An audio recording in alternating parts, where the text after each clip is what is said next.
शनि केतु और चंद्र कंजक्शन को हम लगातार विचार कर रहे हैं तुला लगन वाले जातकों के लिए। इस वीडियो में अब पंचम भाव के लिए विचार करने वाले हैं। पंचम भाव में कुछ इस प्रकार से आपको अपने चार्ट में एक कंजक्शन दिखेगा जहां पर शनि अपने ही घर में स्थित होंगे केतु और चंद्रमा के साथ। यहाँ जो चंद्रमा है वो 10th हाउस के लॉर्ड हैं, तो चंद्रमा की भूमिका आपके लिए फिर भी काफी इंपॉर्टेंट हो जाती है। और शनि आपके चार्ट में 4th हाउस के स्वामी भी हैं साथ में।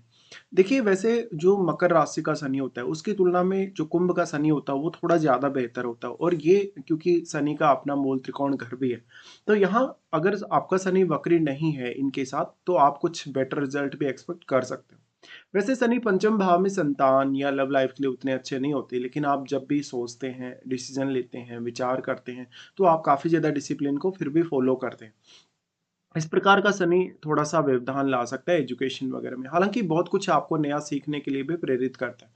अब सबसे इम्पोर्टेंट यही है कि क्योंकि शनि यहाँ डिस्पोज़िटर हैं, तो डिस्पोज़िटर कोई दूसरा प्लैनेट है नहीं, शनि स्वयं ही है। अब शनि अगर वक्री हो जाएँगे, तो फिर जो शनि केतु के साथ मिलके वैराग्य युति बना रहे हैं या वैराग्य योग बना रहे हैं, उसका प्रभाव आपके ऊपर काफ़ी ज़्यादा बढ़ जाएगा। और ऐसा कंजक्शन है तो जातक रिसर्च करने में माहिर हो सकता है, वो अकल्ट से रिलेटेड कार्यों में माहिर हो सकता है, वो किसी भी प्रकार के इन्वेस्टमेंट के थ्रू पैसा कमा सकता है, लेकिन वहाँ पर उसको बहुत ज़्यादा धैर्य की आवश्यकता होगी। लेकिन ये कंजक्शन के होते हुए करियर को लेकर कुछ प्रॉब्लम्स आपके सामने आ सकती हैं। या तो करियर में जो भी लोग होंगे वो आपका फ़ायदा उठाएँगे, जैसे कि आपके बॉस हैं या आपके कलीग वगैरह हैं।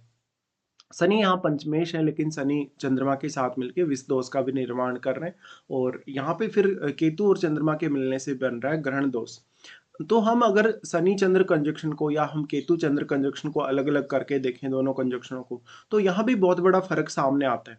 देखिए, शनि चंद्र कंजक्शन ऐसा कंजक्शन है जहाँ पर जातक सोचता है, विचार करता है, भले ही वो थोड़ा-सा ज़्यादा समय ले लेता है, लेकिन वो फाइनल फैसला अपना लेता ही है, और जो भी वो फाइनल फैसला लेता है वो काफ़ी ज़्यादा सीरियसली लेता है, भले ही थोड़ा-सा लेट ले पाता है। या वो ओवरथिंकिंग करता है, बहुत लंबे समय तक सोचता ही चला जाता है, लेकिन फिर भी कभी-कभी फाइनल डिसीज़न तक नहीं पहुँच पाता। तो ऐसे में जातक काफ़ी फ्रस्ट्रेट हो सकता है। वो कहीं न कहीं अपने मन में बहुत ज़्यादा विचलन देख सकता है, या फिर वो अपने मानसिक स्थिति में काफ़ी उतार-चढ़ाव देख सकता है। बट जब केतु चंद्रमा के साथ आते हैं तो स्थिति काफ़ी डिफरेंट होती है। क्योंकि आपको ऑलरेडी पता है कि केतु जिस भी भाव में स्थित होते हैं, उस भाव की एनर्जी को वो एब्ज़ॉर्ब करने का कार्य करते हैं, या अपने आप में वो समाहित करते हैं उन ग्रहों की या उन भाव की एनर्जी। यहाँ भी ऐसा ही सीन क्रिएट हो रहा है। जब केतु इनके साथ हैं तो शनि और चंद्रमा की एनर्जी को केतु अपने आप में समाहित कर रहे हैं खुद में। अब जो चंद्रमा है साथ में केतु के, तो आपकी फीलिंग्स, आपके इमोशंस या आपकी भावनाएँ वो खो जाएँगी, या उन पर आप उतना अच्छे से अमल नहीं कर पाएँगे। तो अब जब केतु चंद्र कंजक्शन की बात आती है तो जातक अपने इमोशंस से, अपनी फीलिंग्स से काफ़ी डिटैच हो जाता है। वो सोच नहीं पाता, अगर सोच भी लेता है तो वो फाइनल फैसले तक नहीं पहुँच पाता। जातक के मन में काफ़ी ज़्यादा भय हो सकता है, डर हो सकता है, तो फिर वो कोई भी प्रकार का रिस्क डिसीज़न भी नहीं ले पाएगा यहाँ पे। अब जो यहाँ पे शनि है, देखिए शनि केतु के साथ मिलके क्योंकि वैराग्य योग बना रहे हैं, तो अगर शनि वक्री हो गए, उस केस में क्योंकि केतु के साथ ही फिर शनि मूव करेंगे और फिर वो आपके 4th हाउस की तरफ जा रहे हैं। उस स्थिति में आपको ये देखना पड़ेगा कि क्या शनि या केतु में से कोई आपके 4th हाउस के क्लोज़ है, या बहुत ही ज़्यादा अगर इनमें से कोई क्लोज़ है, तो फिर उसका प्रभाव आपको 4th हाउस में भी दिखेगा। या 4th हाउस से संबंधित आपके जितने भी कार्य हैं, उन पर भी उस ग्रह का प्रभाव दिखेगा। बट शनि और केतु डिफरेंट तरीके से प्रभाव डालेंगे जब दोनों ही आपके 4th हाउस की तरफ यदि जा रहे हैं, तो फिर आप अपने 4th हाउस को लेके भी उतने ज़्यादा सीरियस हो सकते हैं। ऐसे में जातक जब ये कंजक्शन पंचम में बन रहा है, तो अपनी एजुकेशन में काफ़ी सारी बाधाएँ देख सकता है। भले ही उसमें टैलेंट कितना ही ज़्यादा होगा, लेकिन वो अपने टैलेंट को नहीं पहचान पाएगा। ऐसा जातक अक्सर बहुत ज़्यादा उदास महसूस कर सकता है, अपने ऊपर बहुत ज़्यादा स्ट्रेस या एंग्जायटी महसूस कर सकता है। अपनी कोई भी ज़िम्मेदारी को वो बहुत ज़्यादा सीरियसली ले सकता है। ऐसा जातक काफ़ी ज़्यादा अंतर्मुखी हो सकता है, बहुत ही ज़्यादा सोचने वाला हो सकता है, या वो कठोर हो सकता है मन से काफ़ी। ऐसा कंजक्शन है तो आपको बहुत ज़्यादा प्रैक्टिकल बनना पड़ेगा। आप जितने ज़्यादा इमोशनल बनेंगे, आपकी प्रॉब्लम उतनी ज़्यादा बढ़ेंगी यहाँ पे।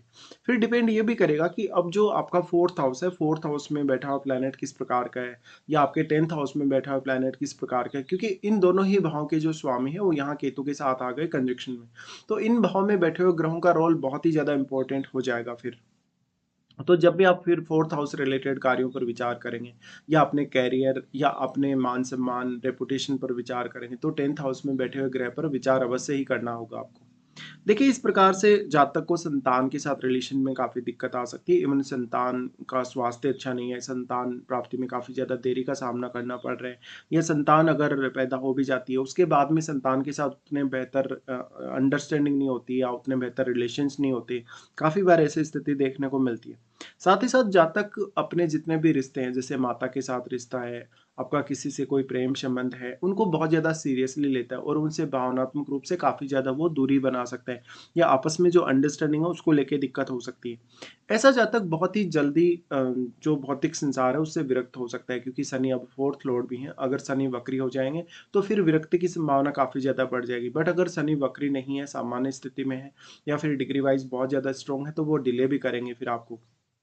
बट शनि का यहाँ पे वक्री नहीं होना ज़्यादा अच्छा कुछ केसेस में माना जा सकता है। तो फिर जातक अपनी लाइफ में कुछ कार्य में अचीव करने की कोशिश करेगा, यानी वो प्रोफ़ेशन वाइज़ या करियर वाइज़ कुछ तेज़ी से आगे बढ़ने की कोशिश करेगा। साथ ही साथ इस प्रकार का कंजंक्शन होने से बेसिकली जो आपकी मेंटालिटी है, जो आपका सोचने का तरीका है, जितना ज़्यादा आप उसको स्टेबल रखेंगे, उतना ही आप अच्छा कर पाएँगे। फिर शनि की दृष्टियों के हिसाब से या इनकी दृष्टियों के हिसाब से विचार करें, तो शनि सबसे पहले अपना प्रभाव डालते हैं आपके सप्तम घर पे। देखिए, सप्तम घर पे इनका प्रभाव उतना अच्छा तो नहीं माना जाएगा, चाहे ये प्रभाव ये वक्री होके डाल रहे, चाहे सामान्य स्थिति में डाल रहे हो। देखिए, क्योंकि ये इनका नीच का घर है, लेकिन वैसे तो शनि अपने ही घर में ही स्थित है, और अगर वो वक्री ना हो तो ज़्यादा अच्छा होगा इस केस में फिर। तो यहाँ पे फिर सप्तम भाव में बैठा वगैरह काफ़ी मैटर करेगा आपके लिए, और शनि की दृष्टि सप्तम पर आ गई, तो जातक या तो अपने पार्टनर को बहुत ज़्यादा सीरियसली लेगा मैरिज होने के बाद, जातक हो सकता है अपने पार्टनर से उतना ज़्यादा सैटिस्फाई नहीं है, जातक कहीं न कहीं अपने पार्टनर से बहुत ज़्यादा सपोर्ट नहीं चाहता हो, खुद से ही वो बहुत सारे कार्य कर रहा हो, या तो फिर जातक का जो इंटरेस्ट है 7th हाउस को लेके वो कभी न कभी खत्म होगा ही होगा। देखिए, इस प्रकार से शनि आपको काफ़ी स्ट्रिक्ट बनाते हैं आपकी मैरिड लाइफ़ के लिए या अपने रिलेशनशिप के लिए। तो जीवन साथी के साथ अक्सर आपका तनाव हो सकता है, उनसे आपको अलगाव जैसी स्थिति पैदा हो सकती है। उनके जो अंडरस्टैंडिंग है आपके साथ वो हो सकता है प्रॉपर ना हो, या उनके साथ आपका जो कन्वर्सेशन है, वार्तालाप वो प्रॉपर ना हो। फिर यहाँ से इनका दृष्टि आ जाता है आपके 11वें घर पे। 11वें घर में ऑलरेडी राहु स्थित होंगे, तो यहाँ ये तीनों ही प्लैनेट उतना अधिक प्रभाव नहीं डाल पाएँगे। वैसे राहु भी अपना प्रभाव आपके पंचम घर पे डालेंगे। बट राहु के साथ भी कोई ग्रह जो बैठा हो सकता है, उसका प्रभाव यहाँ ज़्यादा देखने को मिलेगा। राहु और केतु के बीच में यहाँ 180 डिग्री का एंगल है। उस एंगल के होते हुए उतना अधिक प्रभाव यहाँ नहीं डाल पाएँगे राहु बेसिकली। और फिर राहु के साथ बैठा हुआ ग्रह क्योंकि काफ़ी ज़्यादा पावरफुल है, वो बहुत ज़्यादा मल्टीप्लाई हुआ है, और आपका 11वां घर भी काफ़ी मल्टीप्लाई हुआ है। तो अब राहु के साथ बैठे हुए ग्रह का रोल बहुत ही ज़्यादा इंपॉर्टेंट है पंचम भाव से रिलेटेड कार्य में। क्योंकि वो ग्रह यहाँ शनि, केतु और चंद्रमा तीनों को ही प्रभावित करने में बहुत ही ज़्यादा सक्षम है। वैसे तो राहु भी चंद्रमा को प्रभावित करेंगे, और चंद्रमा क्योंकि काफ़ी ज़्यादा सॉफ्ट प्लैनेट है, सॉफ्ट ग्रह है या सौम्य ग्रह है, इसलिए किसी भी दूसरे ग्रह की दृष्टि से या उसके प्रभाव से चंद्रमा काफ़ी तेज़ी से प्रभावित होंगे ही होंगे। निश्चित रूप से अब आपको 10th हाउस में बैठे हुए ग्रह के लिए ज़रूर विचार करना होगा, क्योंकि एक तो चंद्रमा इतने ज़्यादा सॉफ्ट ग्रह हैं, और वो आ गए आपके पंचम घर में, जहाँ पर वो शनि और केतु दोनों से प्रभावित भी हो रहे हैं, और फिर वो कैरियर के लिए आपको बहुत ज़्यादा रेस्ट्रिक्शन में डाल सकते हैं, या शुरुआती समय में जब आप अपना कैरियर चुनते हैं, कैरियर के लिए जब आप मेहनत करते हैं, तो बहुत ही ज़्यादा रिस्ट्रिक्शंस हो सकते हैं, बहुत सारी बाधाएं हो सकती हैं, आपकी मेहनत, आपका एफर्ट कैरियर के लिए बहुत ज़्यादा हो सकता है, लेकिन फिर उस प्रकार का परिणाम कहीं न कहीं आपके लिए नहीं निकल के आ रहा हो, ऐसा हो सकता है। इसके साथ-साथ फिर जो शनि का यहाँ जो दृष्टि पड़ रहा है, जो सप्तम घर पे, और सप्तम घर में यदि कोई प्लैनेट बैठा है, तो उस प्लैनेट विशेष को लेके भी शनि आप में बहुत ज़्यादा डिसिप्लिन लाते हैं, या बहुत ज़्यादा ज़िम्मेदारियाँ लाते हैं।